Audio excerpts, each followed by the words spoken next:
الحمد لله رب العالمين والصلاة والسلام على سيد الأنبياء والمرسلين نبينا محمد وعلى آله وصحابته والتابعين ومن تبعهم بإحسان إلى يوم الدين ثم أما بعد.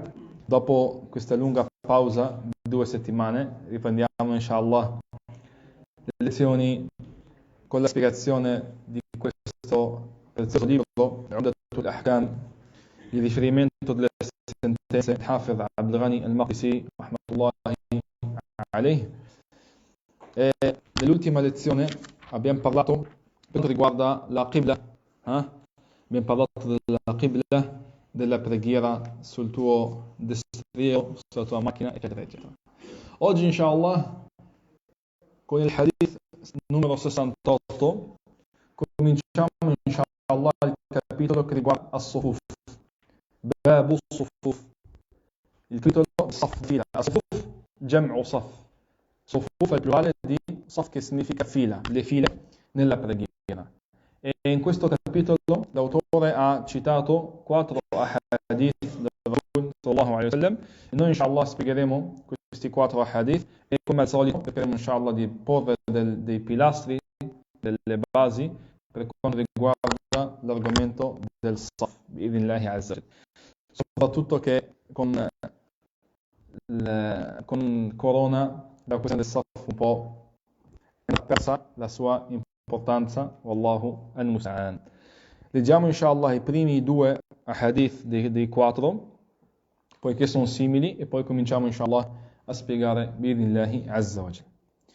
الحديث 68 عن أنس بن مالك رضي الله عنه قال قال رسول الله صلى الله عليه وسلم سووا صفوفكم فإن تسوية الصفوف من تمام الصلاة سووا صفوفكم فإن تسوية الصف من تمام الصلاة. تفضل شيخ. بسم الله الحمد لله والصلاة والسلام على رسول الله. Riferisce Anas ibn Malik che Allah sia convenuto di lui, disse l'apostolo di Allah, che Allah l'elogi lo preservi: regolate le vostre file, poiché regolare la fila fa parte della completezza della preghiera. Riferito dal Bukhari Muslim. Naam. Primo hadith dice sallallahu alaihi wasallam: regolate le vostre file, raddrizzatele, sistematele. E vedremo cosa significa questo, poiché sistemare le file, regolare le file, raddrizzare le file fa parte della completezza della preghiera. أما الحديث 69 عن النعمان بن بشير رضي الله عنهما قال سمعت رسول الله صلى الله عليه وعلى آله وسلم يقول لتسون صفوفكم أو ليخالفن الله بين وجوهكم. ولمسلم كان رسول الله صلى الله عليه وسلم يسوي صفوفنا حتى كأنما يسوي بها القداح حتى رأى أن قد عقلنا عنه ثم خرج يوما فقام حتى كاد أن يكبر فرأى رجلا باديا صدره فقال عباد الله لا تسون صفوفكم أو ليخالفن الله بين وجوهكم. نعم. Riferisce An-Nu'man ibn Bashir che Allah sia convenuto di lui, disse: sentì l'apostolo di Allah, che Allah l'elogi lo preservi, dire: regolerete le vostre file oppure Allah contrarierà i vostri visi. نعم. Regolerete le vostre file o Allah azza wa jal contrarierà fra le vostre facce, fra i vostri volti. نعم. In Muslim, l'apostolo di Allah, che Allah l'elogi lo preservi, regolava le nostre file, a tal punto che è come se stesse regolando le aste finché vedeva che l'avevamo capito. No, qua intende dire che il profeta sallallahu alaihi wasallam sistemava le file dei Sahaba a tal punto che era come se raddrizzava le aste delle frecce, le frecce che si usano per tirare con l'arco. Le aste, quando vengono sistemate, devono essere precise, senza una minima curvatura, se no la freccia sbaglia il bersaglio. La precisione con cui il Rasul sallallahu alaihi wasallam e l'insistenza con cui il Rasul sallallahu alaihi wasallam sistemava le file dei Sahaba nella preghiera. Finché vedeva che i Sahaba radiyallahu anhum avevano capito quello che voleva sallallahu alaihi wasallam. Poi uscì un giorno e si alzò finché quasi stava per fare il tekbir. Dunque vide un uomo con il petto fuori. Allora disse: O servi di Allah, regolerete le vostre file oppure Allah contrarrà i vostri visi. Vide un uomo, stava sistemato il saf e stava per fare il takbir, stava per cominciare la preghiera, ha visto un uomo che aveva il petto fuori, che era ad Allah, o servi di Allah, regolerete le vostre file oppure Allah Azza wa Jalla contrarierà fra i vostri volti. No. Bene, quindi inshallah parleremo bi'idhnillahi Azza wa Jalla per quanto riguarda as-sufuf. La prima cosa che diciamo, cari fratelli, è che questi due ahadith provano che è raccomandato per l'imam, quando guida la preghiera prima di cominciare, di ordinare a quelli che pregano dietro di lui di allineare le file, di sistemare le file. E questo è con l'accordo di tutti i quattro madhahib. Dice Ibn Hazm, radiyallahu ta'ala anhu, come riportato nel Muhalla, كان عمر يبعث رجالا يسوون الصفوف فإذا جاءوه كبر. Dice Hazm, Umar ibn al-Khattab radiyallahu anhu era solito mandare degli uomini che sistemavano le file. Quando doveva cominciare la preghiera, mandava degli uomini che sistemavano le file. Le file dei Sahaba erano lunghe e non c'erano microfoni, non c'era come adesso. Mandava uomini che controllavano e sistemavano le file. E quando tornavano da lui, cioè tutti sono a posto in riga, allora cominciava la sua preghiera, radiyallahu ta'ala anhu.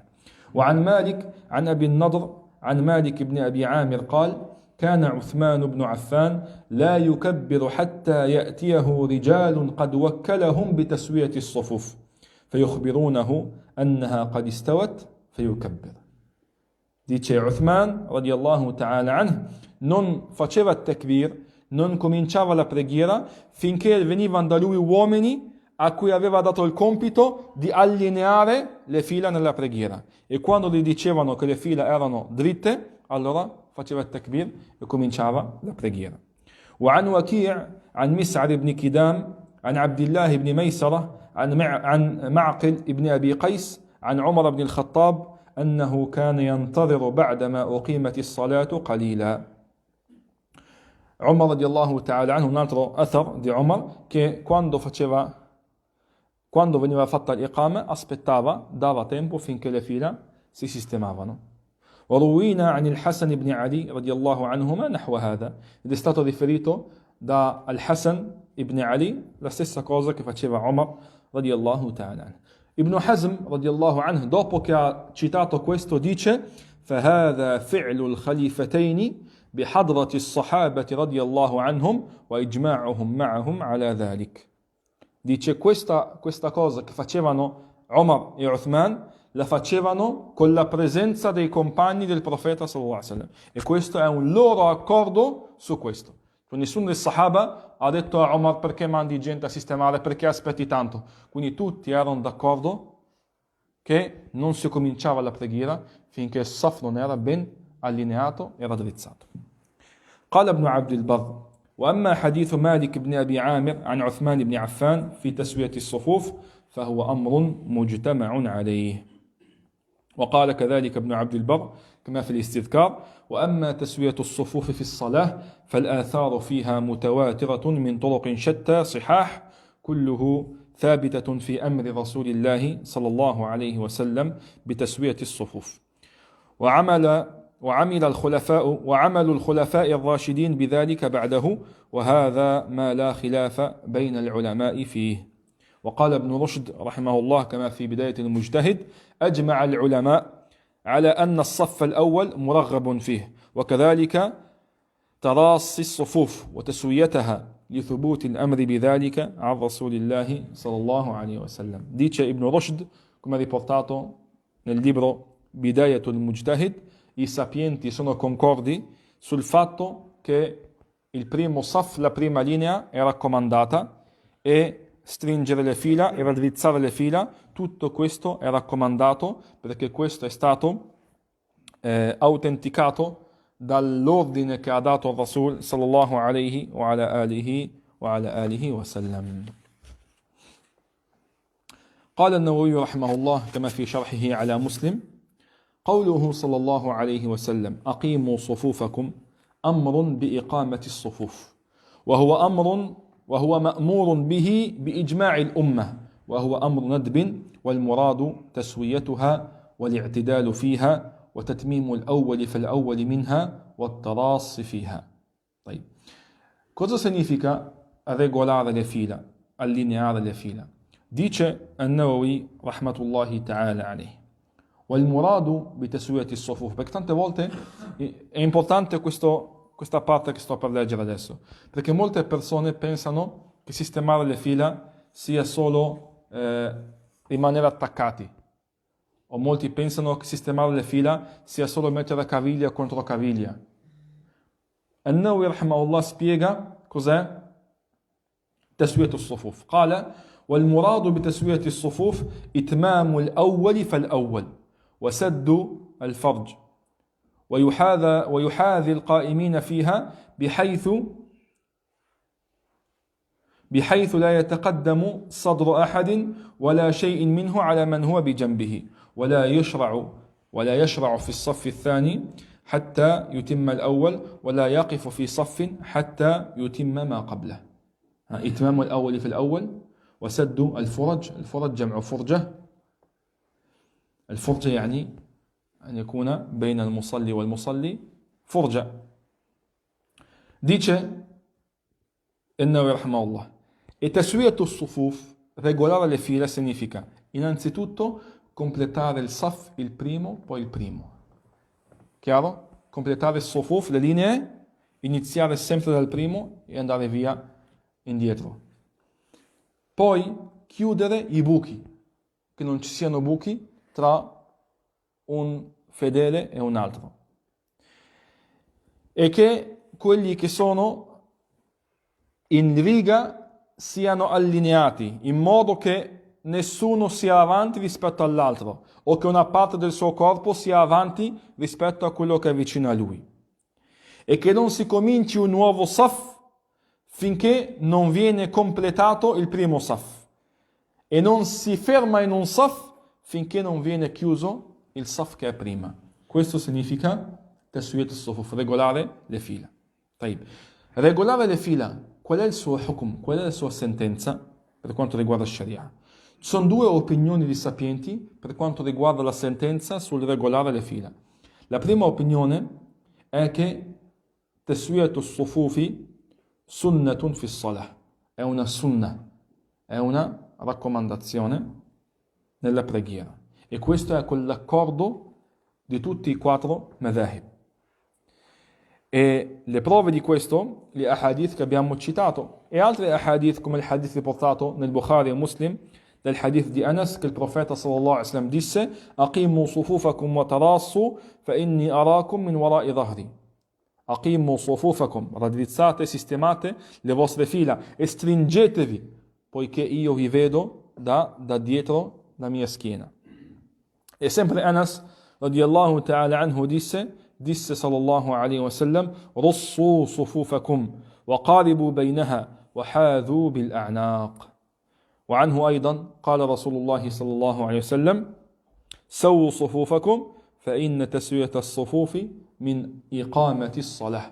Dice sallallahu alaihi wasallam: sistemate le vostre fila, allineatele, poiché sistemare le fila fa parte di iqamat as-salah, assolvere alla preghiera. Allah Azza wa Jalla ha ordinato: aqimu as-salah, l'ordine, assolvete alla preghiera.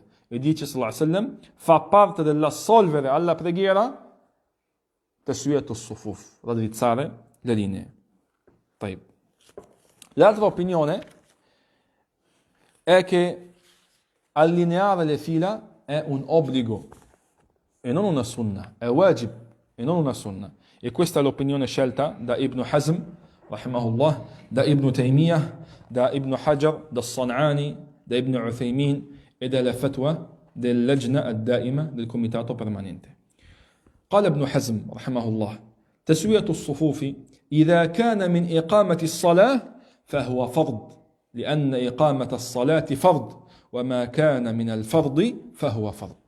Questa è una bella una bella parola detta da Ibn Hazm, rahimahullah. Disse, allineare le fila, regolare le fila, fa parte dell'assolvere alla preghiera. E assolvere alla preghiera è un obbligo, è un fard. E dato che, come ha detto il Rasul, sallallahu alaihi wasallam, allineare le righe fa parte dell'assolvere la preghiera che è un fard, allora anche esso è un fard. Perché ciò che fa parte di un fard, di un obbligo, anch'esso è un obbligo. E dice Sheikh Ibn Uthaymin, rahmatullahi ta'ala alayhi, kama fi sharh al-mumti' ala Zad al-Mustaqni', dice l'opinione migliore in questa questione è l'obbligo di sistemare le fila. E se un gruppo non sistema, non regola, non allinea le fila, sono peccatori, fahum athimun. E questo è quello che si capisce apparentemente dalla parola di Sheikh al-Islam Ibn Taymiyyah rahmatullahi ta'ala alayhi. قالت اللجنة الدائمة الدليل على تسوية الصفوف قول النبي صلى الله عليه وسلم لتسوون صفوفكم أو ليخالفن الله بين قلوبكم وهذا الوعيد على ترك واجب لأن المستحب لا يعاقب تاركه. Anche questo è un punto importante. Dice اللجنة الدائمة, il comitato permanente, il profeta sallallahu alaihi wasallam ha detto: regolerete le vostre file o Allah azza wa jal contrarierà tra i vostri volti. E nell'altro hadith dice contrarierà i vostri cuori. Come vi siete divisi nel saf, Allah azza wa jal dividerà tra i vostri cuori. Dice, e questa minaccia o promessa di castigo è dovuta alla mancanza di adempimento a un obbligo, perché se fosse solo un mustahab, una sunnah, non ci sarebbe un castigo a lasciarla. E dato che il Rasul sallallahu alaihi wasallam ha riferito che c'è un castigo, significa che questo è un obbligo che non deve essere lasciato. Wallahu azza wa jalla a'lam. E qual è l'importanza, cari fratelli, dell'allineare il saf? Quindi quando si prega, cari fratelli, non si comincia la preghiera finché il saf non è ben allineato. E ripetiamo, cosa significa ben allineato? Che siano tutti in riga, nessuno avanti, nessuno dietro, che non ci siano spazi fra i fedeli che stanno pregando, che si completino il primo saf, poi quello successivo, tutto questo fa parte dell'allineare e regolare il saf prima di cominciare la preghiera. E qua apriamo una parentesi importante che riguarda quello che abbiamo vissuto in questi ultimi 2 anni. Ovviamente per i motivi del distanziamento abbiamo pregato staccati, giusto? E la gente si è anche abituata a questo, purtroppo. E alcuni fratelli addirittura hanno lasciato le moschee per questo motivo, hanno rifiutato di pregare così. Però state attenti. Avete sentito, adesso abbiamo citato le opinioni dei sapienti per quanto riguarda la sentenza sul sistemare le linee, ma tutti i sapienti sono concordi sul fatto che se non viene allineata la preghiera, se non viene allineata la fila, la preghiera è valida. Anche quelli che dicono che è un wajib, è un obbligo, sì, se non lo fai hai commesso un peccato, ma la tua preghiera è valida. Quindi non c'è una minima prova che quello che stiamo facendo col distanziamento a causa del coronavirus annulli la preghiera. Chiaro? E questo ovviamente nessuno può contrariare questa parola. Wallahu azza wa jalla a'la wa a'lam. طيب. C'è un punto importante legato a questo e succede in molte moschee. Abbiamo detto che fa parte dell'allineare la preghiera che non ci siano buchi, che non ci siano distanziamenti fra le persone. E se ci sono colonne nel masjid, come succede in tutte le moschee, molto spesso succede che c'è la colonna come abbiamo qua noi in masjid. Innanzitutto diciamo che è makruh, yukrah lil ma'mumin al-wuquf bayna as-sawari idha qata'at sufufahum. È makruh che la colonna tagli il saf, che le persone facciano un saf e venga spezzato da una colonna in mezzo, a meno che non ci sia necessità di questo, come spazio ristretto nel masjid tanta gente e poco spazio, allora in questo caso non è makruh. Ma se abbiamo spazio è makruh. Chiaro? E la prova di questo è riportato nelle Sunan di Abi Daud, nelle Sunan del Tirmidhi e nelle Sunan del Nasa'i, e l'ha autenticato Sheikh al-Albani, rahimahullah, che Abdul Hamid ibn Mahmoud disse: ho pregato con Anas ibn Malik nel giorno del Jumu'ah e siamo stati spinti verso le colonne, allora siamo avanzati o abbiamo indietreggiato per non finire dritti con saf, la fila, con la colonna, per non finire dritti con la colonna. Allora disse Anas radiallahu ta'ala anhu: kunna nattaqi hadha ala ahdi rasulillahi sallallahu alaihi wasallam. Evitavamo questo al tempo del Rasul sallallahu alaihi wasallam. Cioè evitavano che la colonna tagliasse il saf in due.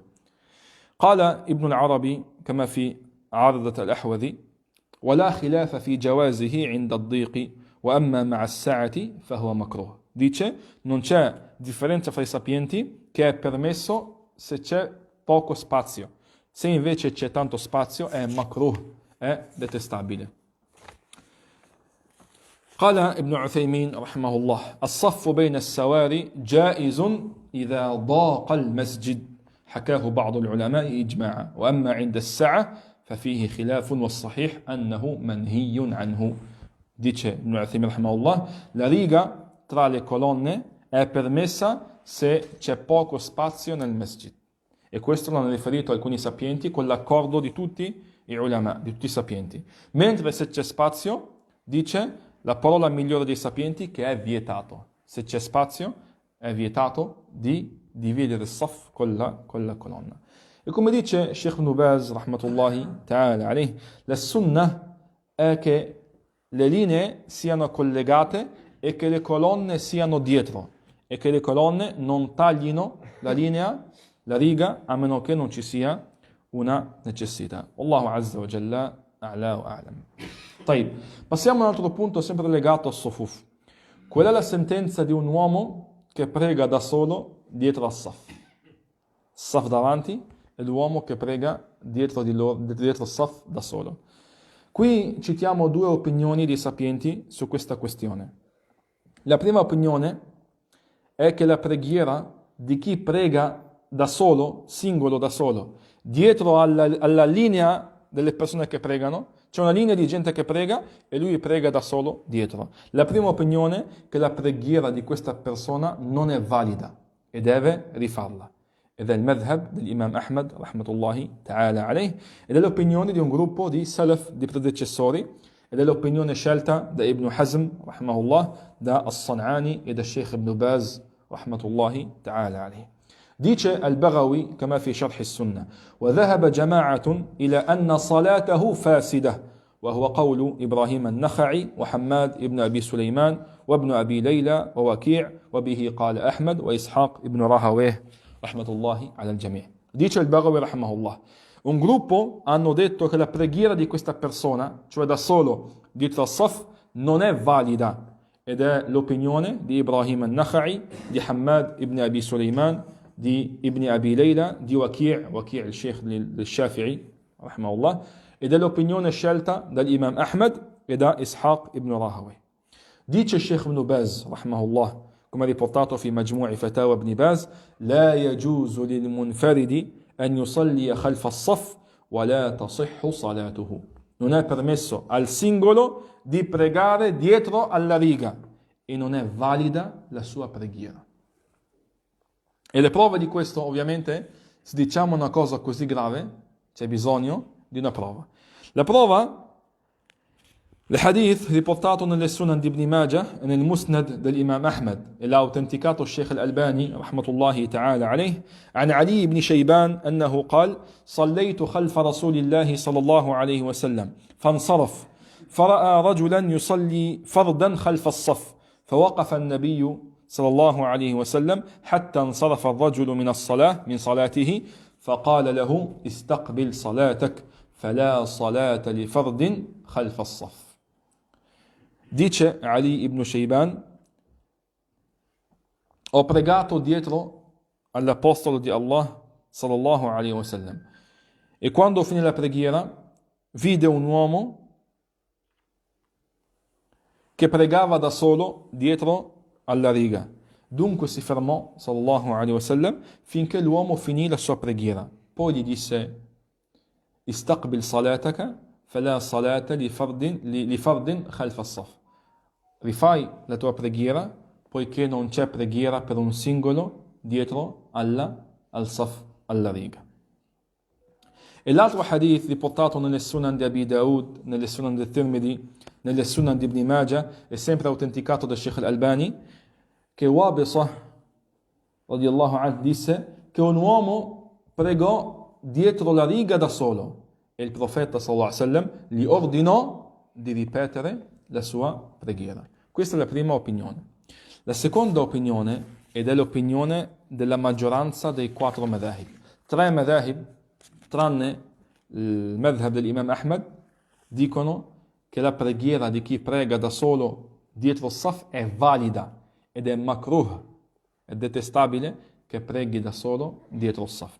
L'opinione del madhab di Abu Hanifa, di Malik, di Shafi'i, rahimahumullah. E la loro prova, il hadith riportato nel Bukhari, عن أبي بكرة رضي الله عنه أنه انتهى إلى النبي صلى الله عليه وسلم وهو راكع فركع قبل أن يصل إلى الصف فذكر ذلك للنبي صلى الله عليه وسلم فقال زادك الله حرصا ولا تعد. Abu Bakr radiallahu anhu è arrivato dal profeta sallallahu alaihi wasallam in preghiera quando lui sallallahu alaihi wasallam era già in ruku'. Allora ha fatto il ruku' prima di arrivare al saf, per non perdere la rak'a, ha fatto il ruku' prima di arrivare al saf, quindi l'ha fatta da solo dietro al saf, alla riga. E quando ha finito ha detto questo al profeta sallallahu alaihi wasallam e gli ha detto Zadakallahu hirsan, che Allah azza wa jal aumenti il tuo hirs, la tua attitudine, che vuoi prendere la rak'a, wa la ta'ud, e non ripeterlo, e non rifarlo. Quindi gli ha vietato di pregare da solo al saf, ma non gli ha detto di rifare la preghiera. Ed è questa la prova che hanno usato i sapienti per indicare che non c'è l'obbligo di rifare la preghiera e quindi la preghiera è valida anche se questo è makruh, è detestabile. Infine, prima di passare al prossimo hadith, com'è che i Sahaba sistemavano il loro saf? Com'è che si univano in preghiera? Nelle Sunan di Abi Daud, il hadith l'ha autenticato Sheikh al-Albani rahimahullah, قال النعمان بن بشير أقبل رسول الله صلى الله عليه وسلم على الناس بوجهه فقال أقيموا صفوفكم ثلاثا، يعني أقيموا صفوفكم أقيموا صفوفكم أقيموا صفوفكم والله لتقيمن صفوفكم أو ليخالفن الله بين قلوبكم.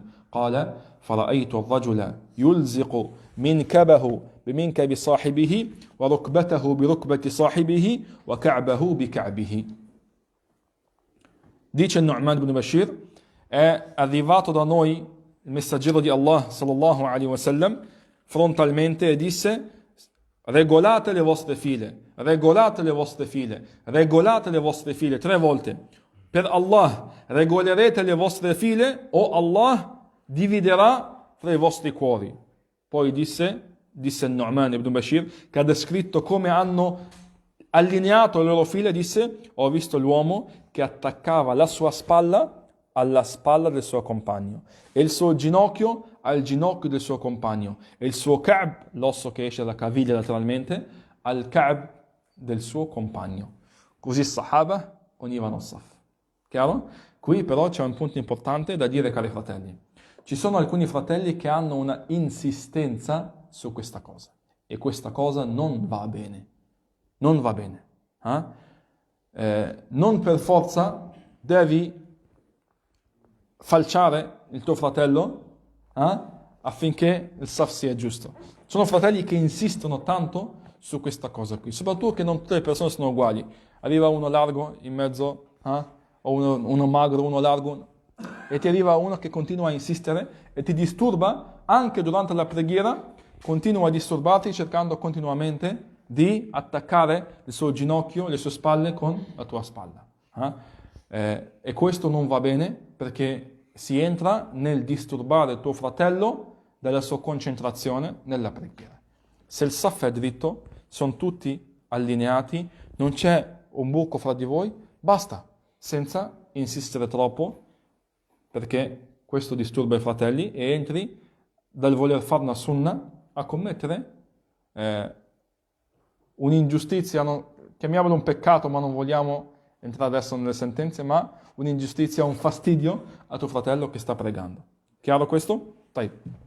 Passiamo al hadith successivo, الحديث السبعون عن أنس بن مالك رضي الله عنه أن جدته مليكة دعت رسول الله صلى الله عليه وسلم لطعام صنعته له فأكل منه ثم قال قوموا فأصلي لكم قال أنس فقمت إلى حصير لنا قد اسود من طول ما لبث فنضحته بماء فقام عليه رسول الله صلى الله عليه وسلم وصففت أنا واليتيم وراءه والعجوز من ورائنا فصلى لنا ركعتين ثم انصرف ولمسلم أن رسول الله صلى الله عليه وسلم صلى به وبأمه أو خالته هذا شك من الراوي قال فأقامني عن يمينه وأقام المرأة خلفنا اليتيم هو ضميرة جد حسين بن عبد الله ابن ضميرة أو ضميرة نعم.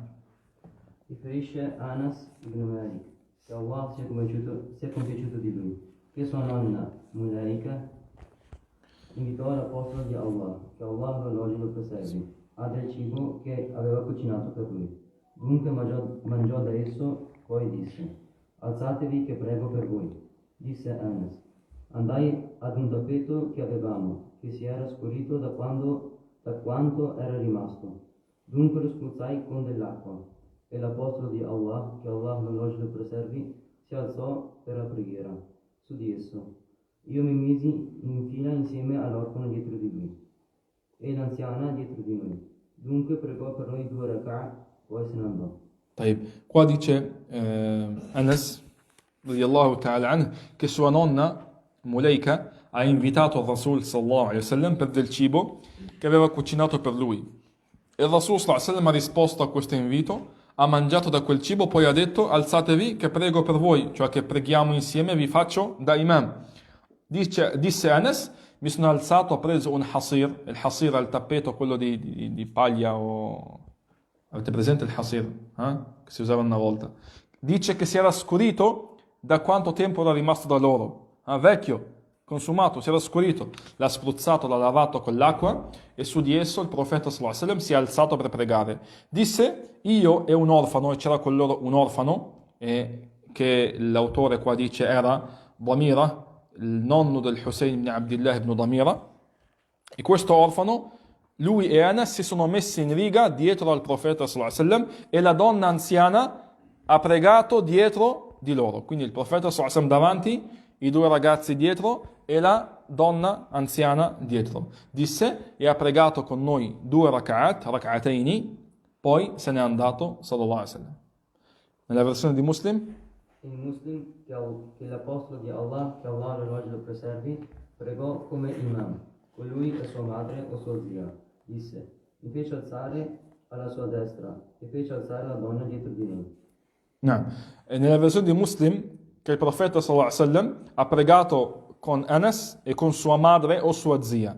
Dice Anas: mi ha messo alla sua destra e ha messo la donna dietro di noi. In questo hadith abbiamo diverse questioni importanti. La prima cosa è che la maggioranza dei sapienti vedono che è considerato il bambino nel saf.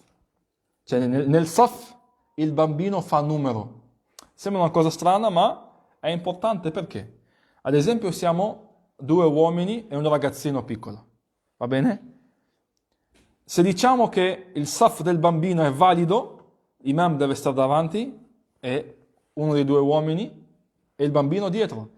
Se invece diciamo che il saf del bambino non è valido, si contano 2, quindi deve pregare vicino all'imam. Ma la maggioranza dei sapienti dicono, questo è un punto importante, che il saf del bambino vale, il bambino nella riga è considerato. E l'unico dei 4 madhahib che ha un'opinione diversa è il madhab dell'imam Ahmad, rahimahullah, che dicono che è valido nella nafila, ma non è valido nella preghiera obbligatoria.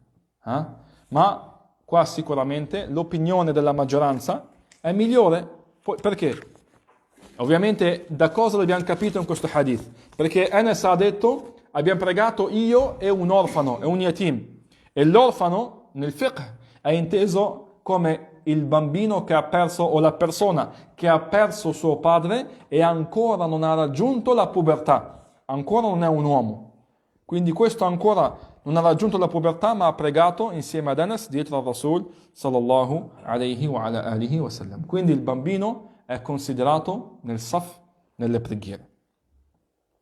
Da questo hadith ovviamente impariamo che le persone che sono dietro all'imam, se sono 2 o più, la sunna per loro è di pregare dietro all'imam. E questo con l'accordo di tutti i 4 madhahib e con il consenso dei sapienti. قال ابن عبد البر كما في الاستذكار: ولم يختلفوا فيما لو كانوا 3 سوى الإمام أنه يقف أمامهم ويقومون خلفه، وكذلك إذا كانوا 2 سوى الإمام. وقال ابن تيمية رحمه الله: فإن الإمام يسن في حقه التقدم بالاتفاق، والمؤتمون يسن في حقهم الاصطفاف خلفه بالاتفاق. Dice Ibn Taymiyyah rahimahullah, come riportato في مجموع الفتاوى, la raccomandazione per l'imam è di avanzare con l'accordo di tutti i sapienti, e la raccomandazione per chi segue l'imam è di mettersi in fila dietro di lui, e questo con l'accordo di tutti i sapienti.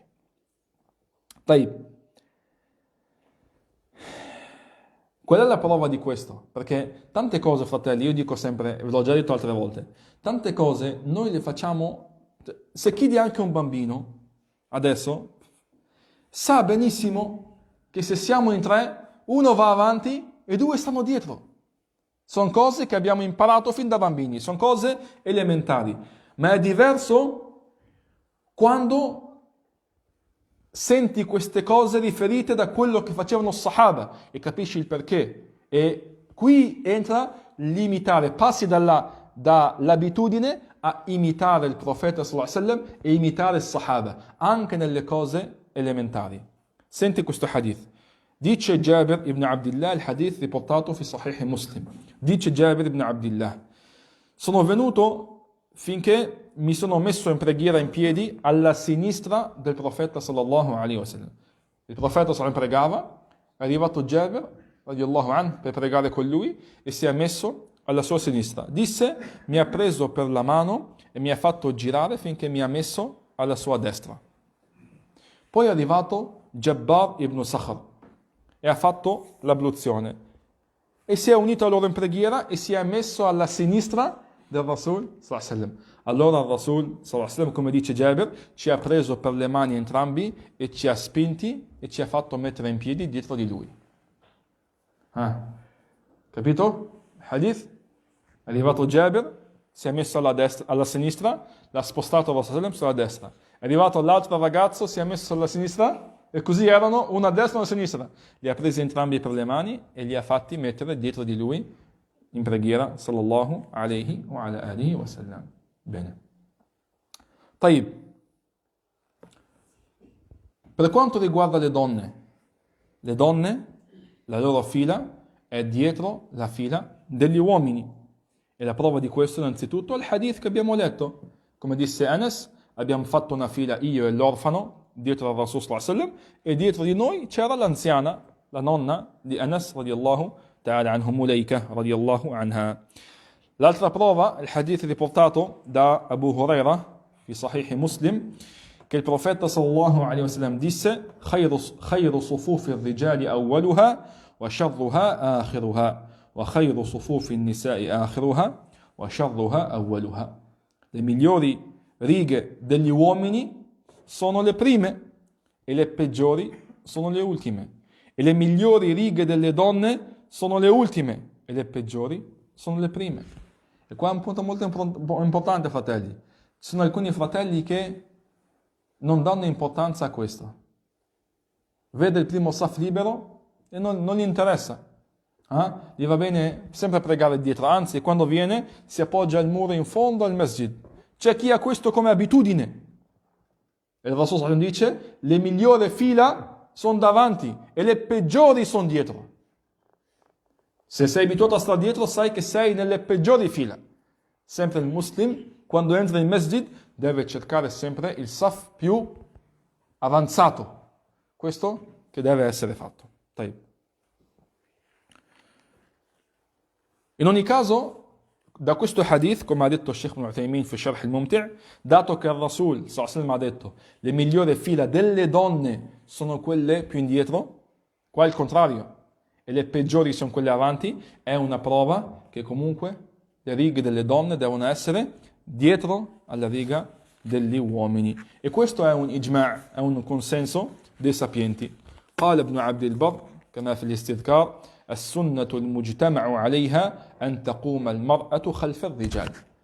La sunna su cui tutti i sapienti sono d'accordo che la donna si alza in preghiera dietro agli uomini.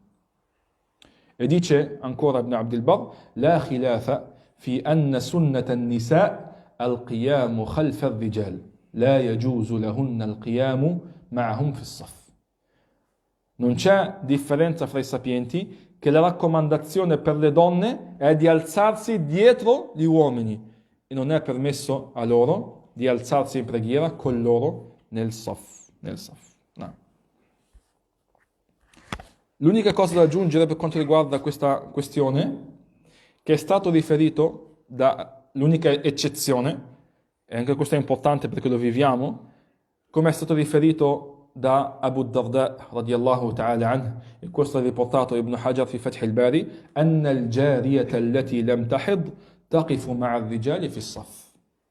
È concesso alla bambina che ancora non è diventata una donna, ancora non ha avuto il suo ciclo mestruale, è permesso per lei di mettersi in fila con gli uomini. Questa è un'eccezione. Chiaro? طيب. Un altro punto importante per le donne è che mentre l'uomo è makruh, è detestabile per lui, che stia da solo dietro al saf, questo non vale per la donna. La donna, anche se è da sola, rimane dietro agli uomini nel suo saf. E se sono più di una donna, sono un gruppo di donne, si mettono in riga dietro al saf. L'ultima questione riguardante il hadith, che non c'entra con il saf, non c'entra con le righe, questo è un hadith che prova che è permesso fare le preghiere non obbligatorie in nafila, farle in jama'a, in gruppo. A patto che, con la condizione che questo non diventi un'abitudine. Ma se qualche volta c'è una nafila da fare e si vuole farla in gruppo, si può fare. E questa è una prova. Perché il profeta sallallahu alaihi wasallam ha pregato una nafila senza motivo, l'ha pregata in gruppo con Anas, l'orfano, e l'anziana. L'ultimo hadith, الحديث 71 عن عبد الله بن عباس رضي الله عنهما قال بت عند خالتي ميمونة فقام النبي صلى الله عليه وسلم يصلي من الليل فقمت عن يساره فأخذ برأسي فأقامني عن يمينه. نعم. Riferisce Abdullah ibn Abbas, che Allah sia compiaciuto di loro, disse: passai la notte da mia zia materna Maimuna, e il profeta, che Allah lo elogi e lo preservi, si alzò a pregare in parte della notte. Dunque mi alzai in preghiera alla sua sinistra. Allora mi prese per la testa e mi fece alzare alla sua destra. Riferito dal Bukhari Muslim. نعم. Abdullah ibn Abbas, sua zia materna, la sorella di sua madre, era Maimuna bint al-Harith, la moglie del Rasul sallallahu alaihi wasallam. E ovviamente Abdullah ibn Abbas approfittava di ogni momento per passarlo con il profeta sallallahu alaihi wasallam. Allora ha passato la notte da sua zia per stare con il profeta sallallahu alaihi wasallam. E nella notte il profeta sallallahu alaihi wasallam si è alzato per pregare. Allora Abdullah ibn Abbas si è alzato per pregare con lui e si è messo alla sua sinistra. Allora il profeta sallallahu alaihi wasallam l'ha preso dalla testa e l'ha fatto mettere alla sua destra.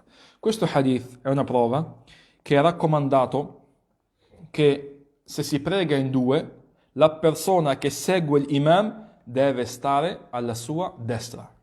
Chiaro? La persona che segue l'imam deve stare alla sua destra, e questo è con l'accordo dei 4 madhahib e è un consenso dei sapienti. Come dice Ibn Abdil Barr: وهي سنة مسنونة مجتمع عليها في الإمام إذا قام معه واحد أنه لا يقوم إلا عن يمينه. Dice, questa è una sunnah, una raccomandazione consensuale tra i sapienti, che l'imam, se prega con lui qualcuno, una sola persona, si mette alla sua destra. طيب. Ultima questione che citiamo: se la persona prega alla sinistra dell'imam, la sua preghiera è valida? Qua diciamo المشهور من مذهب الإمام أحمد فساد صلاة المأموم إذا كان واقفا عن يسار الإمام مع خلو يمينه. L'opinione famosa nel madhhab dell'imam Ahmed che la preghiera di chi prega alla sinistra dell'imam quando la sua destra è libera, la sua preghiera non è valida. E la maggioranza dei sapienti, tra cui anche Abu Hanifa, Malik e Shafi'i, dicono che la sua preghiera è valida anche se si mette alla sua sinistra, ed è anche una seconda opinione nello stesso madhhab dell'imam Ahmed. E questo hadith che abbiamo citato è una prova. Perché è una prova che la preghiera è valida?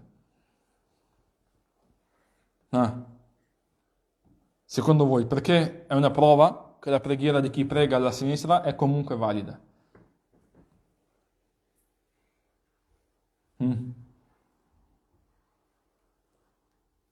Provate a pensare, perché? Che quando ha fatto il takbir, quello che è passato sulla sinistra non ha riflettuto su... Bravissimo, ahsant. Che se non fosse stata valida la preghiera, il profeta sallallahu alaihi wasallam avrebbe fatto interrompere la preghiera a Abdullah ibn Abbas. Invece gli ha fatto continuare la preghiera, l'ha solo spostato. E se stare alla sinistra dell'imam, se questo rendesse la preghiera invalida, avrebbe interrotto la sua preghiera. Invece il Rasul sallallahu alaihi wasallam l'ha solo spostato e gli ha fatto continuare la sua preghiera. Questa è una prova che, sì, come dicono i sapienti, la raccomandazione, la sunnah, è di mettersi alla destra dell'imam. Ma se preghi alla sua sinistra, non annulla la preghiera. Allahu Azza wa Jalla a'la wa a'lam. Questo per quanto riguarda le righe. Ci sono domande sulle righe? C'è una domanda che dovrebbe essere fatta. L'ho lasciata alla fine apposta, sperando che qualcuno chiedesse. Samir, quello che prego da solo, se il sound davanti è tutto pieno. Bene, questa è la domanda. Era questa domanda? Bene. Era questa domanda? Bene. Supponiamo uno entra in masjid e trova saf pieno, da solo. Cosa fa? Prende uno. Tira uno. Bene. Chi ha altre opinioni? Prega da solo. Prega da solo. Qualcun altro ha qualche altra opinione? Al centro. Guardate. Questa è una cosa su cui i sapienti, i fuqaha, hanno diverse opinioni. Come riportato per quanto riguarda il madhhab di Abu Hanifa, ad esempio, e anche Shafi'i dice questo, che se non trova un buco dove mettersi nel saf, allora tira qualcuno indietro. Ma tira qualcuno, entrambi dicono, tira qualcuno di cui conosce la sapienza e il comportamento. Ad esempio io entro e non c'è nessuno. Vedo magari Elmir, io conosco e so che Elmir sa ste cose. Allora se lo tiro indietro e prega con me. Non c'è problema perché sa. Ma prendi uno che non sa queste cose, puoi immaginare come reagisce. Quindi questo Abu Hanifa, rahimahullah, e anche Shafi'i, rahimahullah, dicono sì, tira uno, se non trova spazio tira uno, ma che conosca che questa persona non sarà infastidita da questo. Bene. Imam Malik, rahimahullah, ad esempio, dice no, non tira nessuno, prega da solo. Se non c'è spazio dove mettersi, prega da solo. L'Imam Ahmed invece dice una cosa che poche persone sanno. Imam Ahmed dice, se trova un buco si mette dentro il buco. Se non trova un buco, se c'è uno spazio per passare, si mette alla destra dell'imam. Guardate, questa non passa per la testa, affari suoi. Abu Hanifa, rahimahullah, dice, Abu Hanifa dice, aspetta finché arriva qualcuno. Se invece ha paura che perda la rak'a, in quel caso tira uno. Però aspetti all'inizio. Questo che dice Abu Hanifa, rahimahullah. Aspetti. Imam Ahmad dice, se non trovi, vedi se c'è un buco dove passare e mettiti alla destra dell'imam. Se non riesci a fare neanche questo, in alcune opinioni che l'imam Ahmad ha detestato il fatto di tirare qualcuno, ma di avvisarlo a voce o tossendo o in qualche modo, ma non tirarlo. Mentre alcuni ulama, sempre nel madhab al-Hanbali, dicono tira, non c'è nessun problema in questo. Chiaro? Quindi è differenza fra i sapienti su questa cosa. Molti criticano questa cosa del tirare qualcuno per vari motivi. Perché dicono innanzitutto lo disturbi dalla sua concentrazione, prima cosa. Seconda cosa, crei un buco nel saf, nella riga. Terza cosa, come il hadith del Rasul sallallahu alaihi wasallam, più è avanzata la riga, più la ricompensa è grande. Il valore della gente che ha nella prima riga non è come nella seconda. Tu quando tiri questa persona in un saf che è più indietro, lo stai tirando da un posto migliore. Ma io vi ho citato le opinioni dei 4 sapienti, dei 4 imma. Wallahu azza wa jalla. Chiaro? Quando capita cosa facciamo? Ma vedi se c'è qualcuno nel saf che conosci? E allora...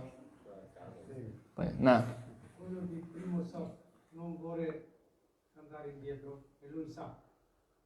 Allora questo... Lui sa il valore del primo sa. Se qualcuno lo spinge lui non vuole andare indietro. Sì, succede questo. Succede. In ogni caso, guarda, se c'è una jama'a, anche in masjid, c'è una jama'a sveglia, ad esempio, sentono che entra qualcuno e sanno che non c'è nessuno di loro, cercano di stringersi e lasciare spazio per qualcuno. Qua entra anche, ci sono certe cose, cari fratelli, che fanno parte dell'intelligenza sia delle persone che dell'imam.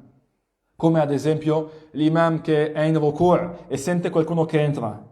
Magari ritarda qualche secondo per permettere a chi sta arrivando di prendere il rak'a. Stessa cosa qua, le persone che stanno pregando sentono entrare qualcuno, allora con un po' di intelligenza cerca se è possibile di fare spazio che entri. E non costringere tuo fratello a scegliere se sta da solo o tirare qualcuno o saltare dall'imam. Tayyib, khair. Altro inshallah? Fratello, una domanda, non si è mai capitato di un imam maschio e un gruppo di donne. No. Si può fare una linea dietro l'imam?